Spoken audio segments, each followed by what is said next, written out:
السلام علیکم ورحمۃ اللہ وبرکاتہ۔ مسلمان کب خواب غفلت سے بیدار ہوں گے؟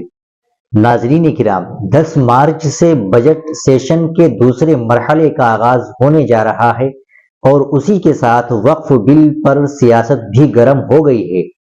کئی مسلم تنظیمیں اس بل کی مخالفت کر رہی ہے۔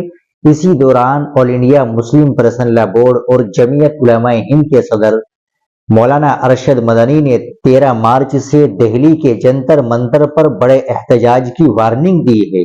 میڈیا سے گفتگو کرتے ہوئے ارشد مدنی نے کہا، وقف ہمارا مذہبی معاملہ ہے، لیکن کچھ سیاسی جماعتیں اس میں ترمیم کر کے وقف بل لانے کی تیاری کر رہی ہے۔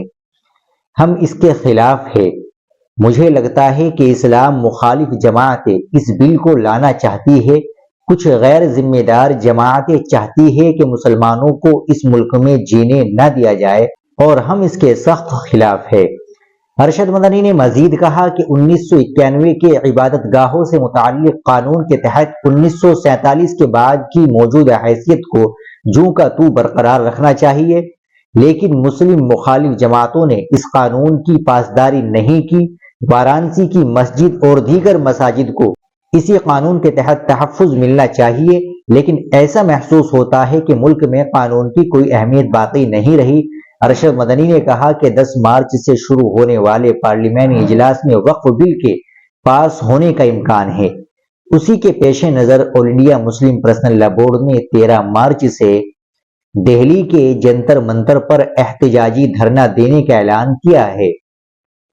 مسلمانوں اور دیگر برادریوں سے اپیل کی گئی ہے کہ وہ بڑی تعداد میں اس احتجاج میں شامل ہو۔ یہ بات قابل ذکر ہے کہ بجٹ سیشن کے پہلے مرحلے میں وقف ترمیمی بل لوک سبھا میں پیش کیا جا چکا ہے۔